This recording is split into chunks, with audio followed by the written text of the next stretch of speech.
I mean, Brett Gardner, poor guy, had only had 28. They played something like 156 different lineups. They all hit home runs. Mike, drops have been an issue. Right now, their stats give you guys 10 for the season already. What do you do to try to carry what you're doing on the practice field into games? Just continue to work at it, continue to work contested coverage,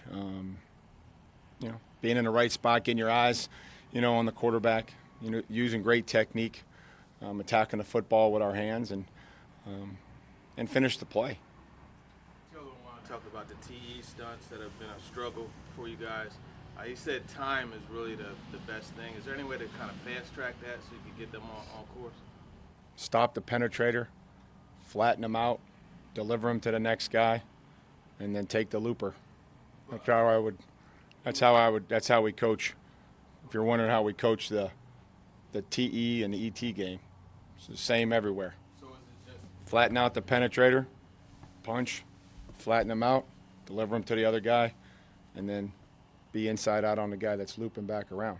I mean, we run a lot of that on defense, and we just have to kind of anticipate it, and then when we don't get it, kick slide out of there and stay inside out on our guy. If you're looking for the O-line tutorial. How was Marcus' first day? Great. God loved Jarrell and the fellas. They welcomed them and had a good practice. Did some kickoffs, a lot of good field goals, and we'll keep working with that today. But defense was boisterous and trying to talk to them and get them back into game mode. Have modern training techniques minimized or negated the effects of the thin air up there, or are there things you have to do this week still to prepare for it? I've been wearing that mask around. I take it off when I come out of here for the media, but it seems to help me as far as getting ready to go out there. Like Bane. I looked on the Denver Visitors Bureau. They said it's not much of a difference. They said just the air is thinner and it's drier. So just hydrate more, be focused. I think we condition. I think we practice hard. I think we run to the football, and understand that whatever conditions it is, heat, rain, altitude, 300 days of sunshine out there. So it's important that we're good catching the ball, fielding punts. I told the guys yesterday, it's at mile high, so it's closer to the sun. Feels like it's right on top of you. Some of them laughed and some of them didn't, but it's where we play this week. There's nothing we can do to acclimatize to the altitude in 5 days, but play well, execute, and hydrate. How many games you play out there as a player? I couldn't tell you. It didn't have any effect on you? I think that when you're playing well, it's not as hot. And when you're playing well, it's not as cold. And when you're playing well, the air is not as thin or dry in this case. What are some of the qualities that have made Von Miller such an effective pass rusher? And not even just a pass rusher. He's very instinctive. He's good in coverage.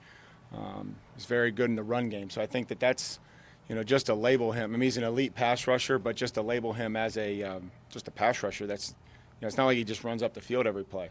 He plays a run, puts his hands in there, and is physical. But he's got a very unique skill set of power, explosion, bend, flexibility. And then there's just a high level of instincts and awareness that I think combined with his skill set makes him very difficult to block. Is it rare nowadays to find a guy that, in this age of specialization, guys that, play the run as well as get after the quarterback? Is it rare to find guys like Von Miller? Yes, it's rare to find guys like Von Miller. That New England culture that you were part of was so big on not asking guys to do things they couldn't do. Did that come with a certain level of acceptance that a guy's skill set? If you had a running back who couldn't catch the ball well, I'm sure he continued to work on catching the ball. Was that there a certain acceptance that guy couldn't catch? trying to understand all that, what the question was.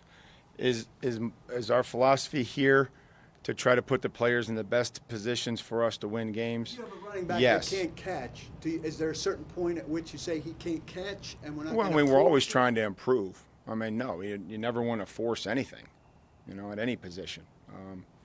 But you want to try to improve the player in every way that we possibly can. Mentally in the classroom, physically on the field, to help these guys improve, to give them the versatility needed that's going to help them help the team. The more versatile you can be as a player at your position, and the more you can handle at your position, maybe the more that we can give you at another position. Where's the line, say, with somebody like Derek, who's, had a 75-yard screen on a catch, but then sometimes beats the ball up and doesn't appear to be the most natural pass catcher? Where's the line? I mean, I think we just keep working and keep trying to focus on proper technique, proper fundamentals, catching the ball in front of our eyes, not letting it get behind us, using our hands, putting our body, getting our body squared back up. There's a lot of things that we can teach fundamentally. Which do you figure just having those 5 guys together on the line for a week, how much does that help going into the next week? I think continuity is critical to a lot of things. The communication, understanding, execution, which is what this is all about. Everybody doing their job, executing, and all the little things that can help aid that execution. Communication, fundamentals. Maybe when guys can talk to each other, maybe like Taylor and Roger can talk to each other for a week as opposed to previous weeks. Does that help the situation as well? I hope so. What do you know you're going to be dealing with when you face Joe Flacco? I'm sorry, I didn't hear you. What do you know you're going to be dealing with when you face Joe Flacco? A big arm, a big body. He can move. I mean, they still use him on the boots, and he can still scramble. But he's got a strong arm, and it's one that can, he'll move it down the field. But he's also very decisive. I think that's something that, as we're getting out of there, we have to be very conscious. These backs are a big part of what they do. He doesn't mind checking them down to him. They got a really good skill set for him to use. So we have to make sure that we're making that we've got good depth in our zones, but we're not just flying out of there, because he's very decisive. When he sees everybody back out of there, he does have an ability to get it to the back pretty quick. What's the state of the screen game in terms of the timing and getting people out? What's the state of our screen game? Inconsistent. And I've studied, and I've tried to study these, and I don't want to go into like some dissertation on the screen game in the National Football League, but at the end of the day, it's a lot about timing, motion, misdirection, and players understanding spaces. You don't know, you can't script a screen. Like, how is the guy going to rush? Is the guy going to retrace after a lineman leaves him? The back has to have great instincts to be able to navigate through whatever pass rush is there. The linemen have to get out in a timely fashion in front of them, not get down the field. Understand, is it man or zone? Is the man cover player hugging, let's say the running back? Is it a zone coverage where I have to go get a secondary player in space? Is it cloud coverage where I have to go now and I got to go? I'm watching Tyler. Again, he's supposed to block the corner on a screen. He comes out and he doesn't realize that it's cloud, so he's running up to like a half-field safety, and the corner triggers. Being a jerk that I am and not a dad, I act like a coach, and I'm like you're going to block the corner or the running back's going to get killed. But then again, it's the same thing. There's a lot of variables that go into getting big dudes out and blocking guys in space and huggers. And then you run a wide receiver screen. You're asking a lineman to run 10, 12 yards out there to get a nickel that's triggering sometimes on that guy, and you don't want to block him in the back. You don't want to get a blindside block. So we have to have that improvement. And if you looked at the numbers, we've hit some big ones, but then there's been some other ones that have been, duds that we have to improve on. Does it seem like they're... That answers your question on a screen dissertation. Yeah, that's it, great.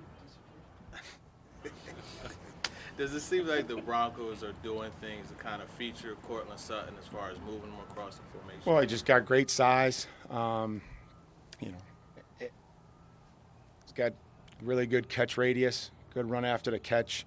I think he's building more confidence, I think, every week as he's worked into this role, you know, there with him and Sanders. You talked about their two backs. How are they different when each guy's in there, and what's the challenge when you got two? When you study and you do your analytical research, it's not much different. You know, you look at the plays and you track the plays with 28, you track the plays with 30. You know, I would say that for the most part it's pretty similar. Now they may have scheme runs that, you know, one guy gets because he's in the game that, you know, they may only run one or two times. But I would say that the bread and butter of their offense is pretty similar. They'll put both of them out of the backfield. They'll get them out quick. They'll look for them as primary targets in routes, in empty, and in screen game. Thanks, guys. Thanks, Mike.